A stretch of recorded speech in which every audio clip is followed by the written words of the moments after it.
In the late summer of 1944, as Allied cargo trains rumbled through the American Midwest, a new kind of prisoner arrived.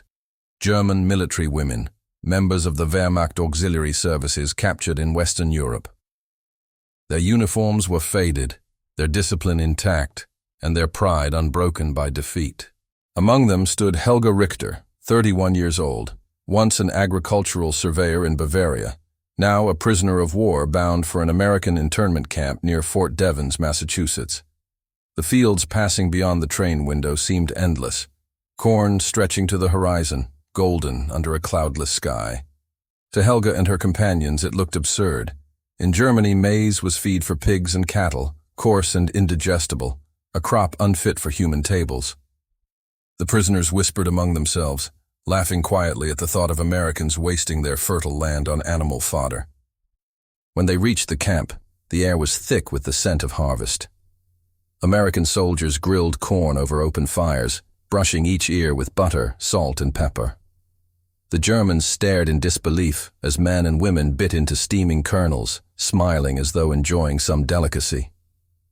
Helga turned to her friend Liesel, smirking as she muttered, "That's animal feed." Their laughter rippled through the group, drawing curious glances from nearby guards.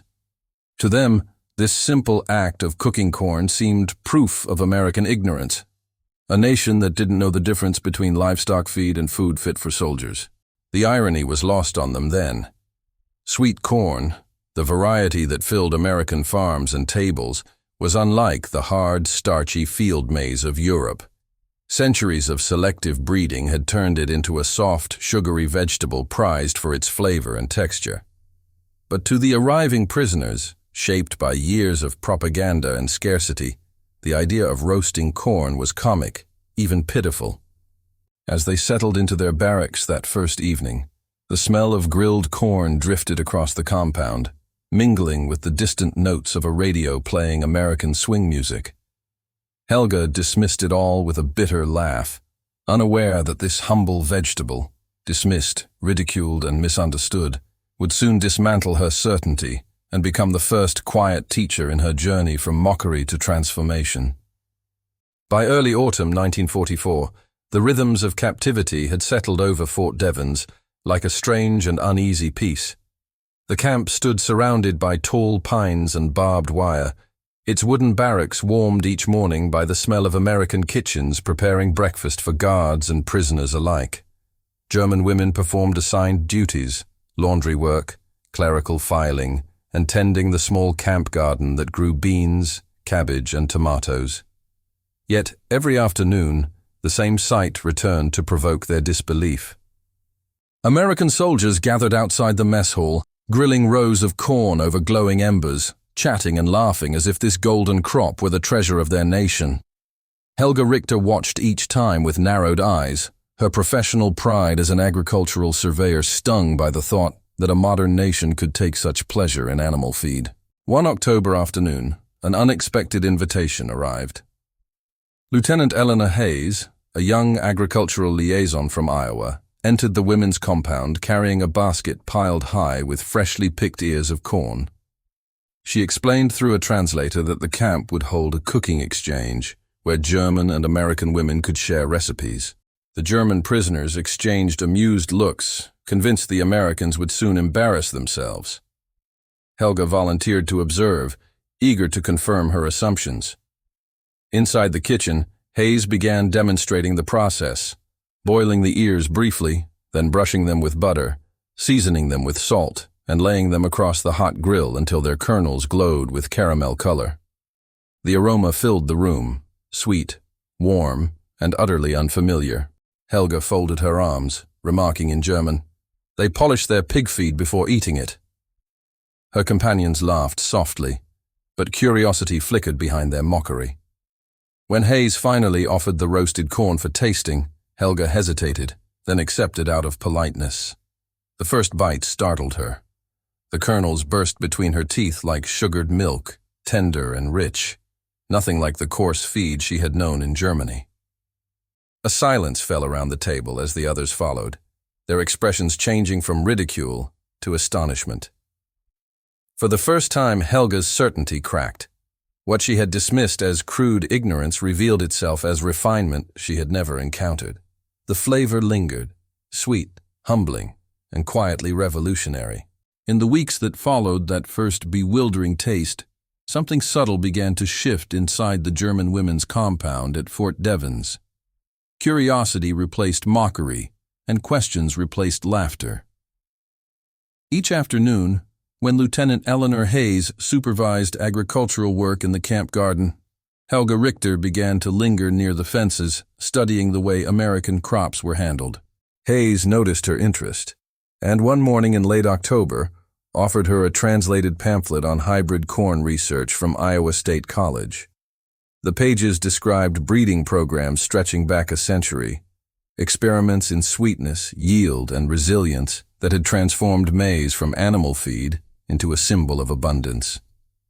Helga read every line that evening beneath the dim barrack light, her professional instincts stirring with reluctant admiration for the science she had once dismissed.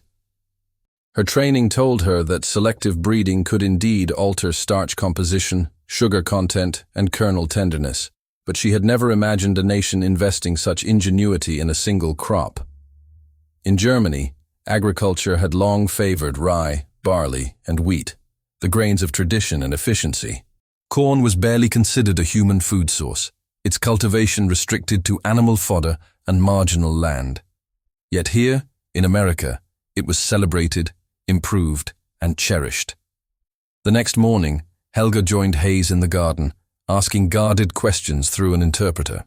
She learned how hybridization ensured consistent harvests even under drought, how cross-pollination increased sweetness, and how canning factories processed millions of tons for both domestic and military consumption. By November, the camp's small garden included a section where American seeds were planted as demonstration plots. The German women, initially indifferent, began volunteering to tend them. Under the New England sun's waning warmth, they hoed soil, watered seedlings, and noted each variety's progress. For Helga, each row became a quiet revelation. She realized that technological progress required not arrogance but curiosity, the very quality her nation's propaganda had tried to suppress. Each evening, she recorded her observations in a small notebook, writing in careful script that corn, once ridiculed, embodied a lesson about humility and innovation. When she handed the notebook to Lieutenant Hayes for translation, both women shared a silent acknowledgement that something greater than captivity was taking root within those fenced fields. By December 1944, the frost had begun to creep across the camp fields, but the corn rows Helga and the other German women had tended still stood tall, their dried husks rustling like parchment in the wind. Lieutenant Eleanor Hayes requested permission from the camp commandant to let the prisoners harvest what they had grown. Approval came swiftly, and for an entire afternoon the air filled with the rhythmic crackle of husks being peeled open. The women worked efficiently, their military precision softened by something new, a shared fascination with the crop they had once scorned. For Helga Richter, every ear of corn pulled from the stalk carried the quiet weight of discovery, a living contradiction to everything she had believed about American simplicity. The following week, Hayes organized a demonstration in the camp's makeshift kitchen. She showed how American families preserved corn, boiling, canning, and storing it through the winter months.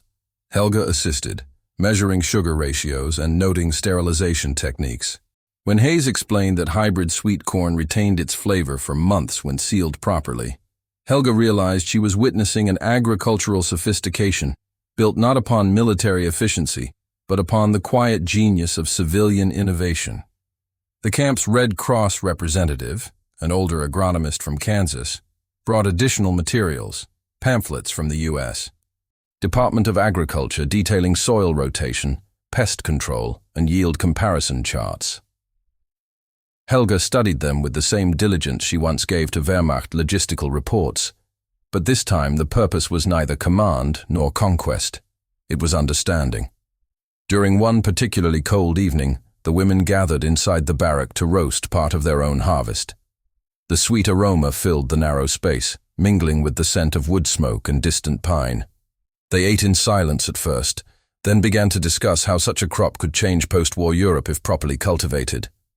Helga suggested that hybrid corn might restore food supplies faster than traditional grains. Her companions listened, realizing they were no longer mocking an enemy's culture but learning from it. Beyond the fence, American guards paused to listen to the laughter drifting from the barracks, a sound that spoke not of defiance, but of rediscovery. Inside that small compound, under the shadow of war, a quiet agricultural revolution had begun to germinate.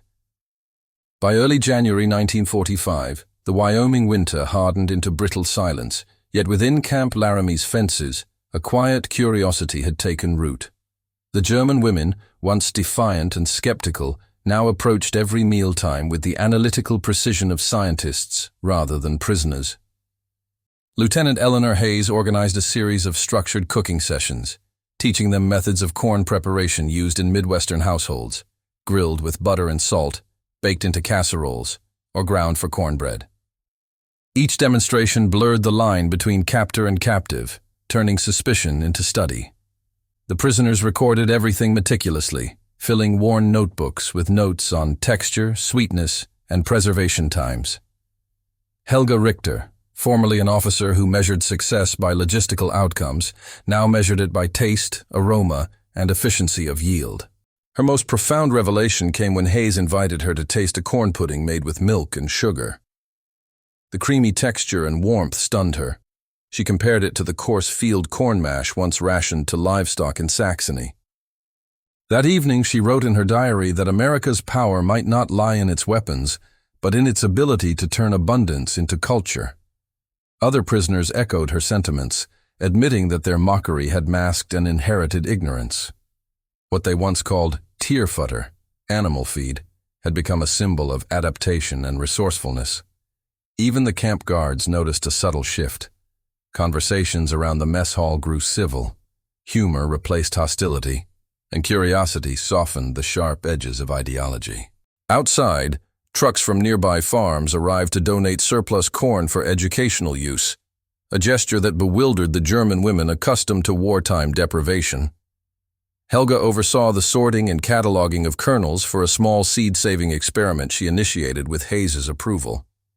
They planted samples in indoor containers near the furnace room, noting growth rates and moisture responses.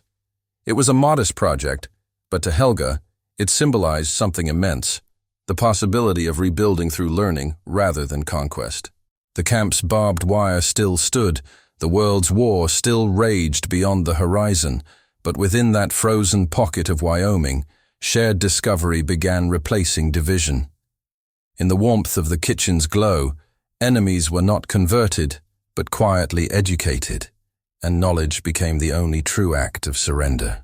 By February 1945, the corn harvest long stored and the frost thick on every window pane, Helga Richter's fascination had evolved into correspondence. Lieutenant Eleanor Hayes encouraged the German women to document their agricultural findings for review by American agronomists assisting the War Food Administration. Within weeks, Helga's detailed observations, root growth rates, sugar content comparisons, and hybrid resistance notes were typed, translated, and forwarded to Kansas State Agricultural College for evaluation. For the first time, the insights of a German officer, once trained in logistics of destruction, reached the desks of American scientists seeking preservation. The irony did not escape either side. The work transcended the barbed wire. Letters and technical notes began crossing borders that armies could not. The camp administration noticed the transformation. Reports described a remarkable morale shift, noting that the German prisoners had displayed a productive and cooperative scientific interest. Hayes herself received commendation for her experimental rehabilitation approach, though she modestly credited the curiosity of her pupils. Helga's role grew naturally. She was granted permission to organize structured agricultural discussions twice weekly, complete with charts drawn on salvaged cardboard. The women debated soil alkalinity, pest migration, and rotational patterns, transforming their confinement into a classroom. When an American guard named Corporal Jenkins brought in agricultural journals from home, Helga devoured the content, tracing diagrams of irrigation systems that seemed light years ahead of Germany's rural machinery. Each discovery deepened her understanding that American abundance came not from luck, but relentless experimentation. Yet, there remained tension beyond the intellectual harmony. Some prisoners, loyal to their pre-war beliefs, muttered about assimilation through corn. They saw cooperation as betrayal, unwilling to accept that knowledge could exist without ideology. Helga countered quietly, arguing that the post-war world would belong to those who could rebuild, not those who merely survived. Her words, though softly spoken, carried conviction that silenced the room. When spring approached, a letter arrived bearing official acknowledgement from Kansas State. Her comparative notes had been deemed innovative and valuable. Helga held the paper in disbelief, realizing her ideas, born behind fences, had been recognized by the very nation she once swore to defeat. The war had not ended, but within those lines of text, the future had already begun to thaw. By March 1945, the Wyoming snows began to soften into muddy streams, revealing the quiet evidence of change across Camp Laramie's soil. The once frozen plots near the barracks, where Helga and her companions had tested their seed varieties, now stirred with pale green shoots pressing through the thawing ground. The guards, curious yet respectful, gathered near the fence to watch German hands tending American-grown corn, a sight almost unthinkable months earlier. Lieutenant Eleanor Hayes stood nearby, documenting the progress in neat script, noting how agricultural cooperation had replaced resentment. For Helga Richter, every sprout carried the weight of redemption, proving that even in captivity, creation could exist beside defeat. That same month, the camp welcomed a small delegation from the Department of Agriculture sent to observe the experiment. Among them was Dr. Thomas Callahan, an agronomist who had studied hybrid development in Illinois. He spoke to Helga through an interpreter, commending her analytical precision. When he asked what motivated her research, she answered with quiet composure that ignorance had been her first enemy, not America. Callahan later recorded that her tone bore neither submission nor pride, only the discipline of understanding. The exchange left both sides aware that a profound intellectual bridge had been built, one capable of surviving beyond the war itself. Within the barracks, morale transformed into measured optimism. The women began sketching diagrams of post-war German farmlands, proposing hybrid adoption zones across Bavaria and Saxony. They discussed seed storage, irrigation scheduling, and cooperative training programs, unaware that these small ideas would echo years later through European reconstruction efforts. Helga's leadership, once rigidly militaristic, evolved into mentorship defined by patience and precision. She corrected reports, encouraged independent thinking, and dismissed the habit of mockery that had once shaped their worldview. As April approached, distant radio reports carried rumors of Allied breakthroughs across Europe. The women listened in silence, aware their homeland stood on the edge of collapse. Yet within that fragile moment, surrounded by corn seedlings and melting snow, Helga understood that the meaning of victory had changed. It no longer lay in conquest, but in comprehension, proof that understanding an enemy's wisdom could yield a stronger peace than any signed surrender ever would. By late April 1945, as Europe's cities crumbled beneath final offensives, the isolated quiet of Camp Laramie persisted like an echo from another world. The corn seedlings had grown firm and tall beneath makeshift shelters, nourished by melted snow and the diligent care of women once trained for conflict. Lieutenant Eleanor Hayes visited daily with Helga Richter, inspecting the stalks, measuring their progress, and exchanging brief smiles that replaced every formality once dictated by military code. In those green rows, both women found evidence that even the defeated could create, nurture, and rebuild. That month, official news confirmed Germany's impending collapse. For most prisoners, the announcement brought silent relief, mixed with fear of the unknown. Yet for Helga, it brought a sharpened clarity. She gathered her fellow officers that evening in the barracks' dim light and spoke not of surrender but of continuity. She urged them to preserve every note, every diagram, every recorded method of American cultivation. These lessons, she said, must travel home, because Germany's recovery would depend upon those willing to learn rather than lament. The women nodded quietly, their skepticism long dissolved into understanding. As liberation loomed, Hayes arranged one final demonstration, a shared harvest meal prepared entirely from the camp's experimental corn.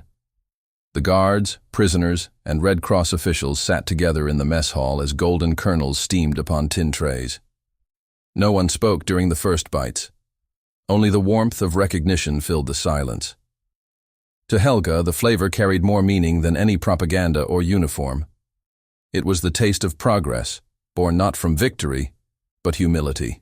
Afterward, Hayes presented Helga with a sealed envelope containing her research notes, stamped and approved for post-war transfer. The gesture left Helga wordless. She simply nodded and whispered gratitude in careful English. That night, as she stood by the barrack window watching snowflakes dissolve into spring mud, she felt neither captive nor conquered. The war that had defined her life was ending, but another, quieter and nobler, had just begun. Somewhere beyond those fences, in the devastated fields of Saxony and Brandenburg, the seeds of an American crop awaited their unlikely German guardian.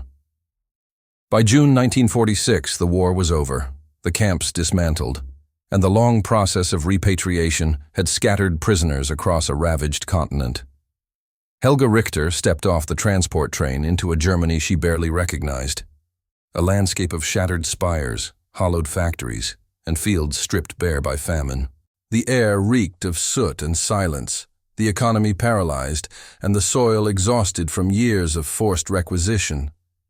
Her military insignia had long been surrendered, replaced now by a small leather satchel filled with American agricultural notes and a handful of preserved corn seeds entrusted to her care. Every page bore the marks of confinement, yet contained the blueprint for survival. The locals regarded her with wary curiosity. The once proud Wehrmacht officer now walked through villages trading corn kernels for conversation. Farmers dismissed her ideas at first, calling them foreign, foolish, and impossible. Yet, she persisted, demonstrating germination techniques in burned-out barns, explaining soil rotation beside bomb craters, and planting small experimental patches near the Elbe. By late summer, when the first ears appeared, yellow, tender, and sweet, the skepticism began to waver. Children who had known nothing but ration bread tasted the soft kernels with wonder, their mothers astonished that such sweetness could grow from ruined earth. Helga's reputation spread quietly, traveling faster than official reconstruction programs. Within months, she was invited to consult with regional agricultural boards. Her proposals emphasized cooperative seed exchange, education for displaced farmers, and the hybridization of European strains with imported American genetics. Bureaucrats doubted her initially, but she countered with data drawn from Camp Laramie's records, the same documents Lieutenant Hayes had helped her preserve. The numbers spoke clearly: yield improvements of 40% under identical soil conditions. Slowly, approval followed, and pilot programs began across Bavaria and Thuringia. As winter approached again, Helga revisited her hometown in Saxony, standing amid the ruins of her family's old fields. She knelt, pressing a few remaining corn kernels into the frozen dirt, whispering the same words she once mocked: growth through understanding. Around her, the wind carried the faint scent of ash and renewal. In the heart of devastation, the first post-war German cornfield was quietly reborn, not as a symbol of surrender, but as proof that knowledge could outlive war. By the early 1950s, the seeds Helga Richter had carried from captivity had already begun reshaping Germany's agricultural landscape. Across the fertile valleys of Bavaria and the reclaimed farmlands of Saxony, rows of golden corn shimmered under the European sun, swaying with quiet defiance against the memories of war. Farmers who once dismissed corn as animal feed now harvested it with pride, their fields echoing with the same laughter once heard in a Wyoming prison yard. Agricultural journals cited the post-war Sweet Corn Initiative as a turning point in food recovery and cross-cultural exchange, and though few knew her name publicly, Every chart and report carried the unseen imprint of Helga's persistence. She spent her later years as an advisor to reconstruction agencies, drafting proposals that emphasized hybrid adaptation and soil rehabilitation. Her handwritten notes, part scientific record, part remembrance, were translated into policy across divided Germany, bridging East and West through something simpler than ideology. American agronomists occasionally visited, astonished by how quickly German farmers had learned the art of hybridization. In one such meeting, Helga presented a kernel preserved from Camp Laramie, calling it her proof of peace. Her words moved even the most stoic officials, for they represented a triumph unmeasured by territory or treaties. In 1958, when the first official German-American agricultural conference convened in Bonn, Helga sat among both nations' delegates, her once prisoner's hands resting quietly upon the table. A reporter asked how a single vegetable could bridge enemies. She answered that the world never lacked intelligence, only humility to learn from those it misunderstood. Her statement earned no applause, yet it lingered longer than any speech that day. Years later, after her passing, her diaries were archived at the University of Göttingen, their pages filled with the same steady handwriting that once mapped out seed trials beside barbed wire fences. Visitors who read them found not bitterness, but balance, an understanding that the smallest discoveries could restore nations more deeply than conquest ever could. And so, from a taste once mocked as animal feed, emerged a legacy sweeter than victory itself. A quiet, enduring truth that even war cannot destroy the hunger for understanding.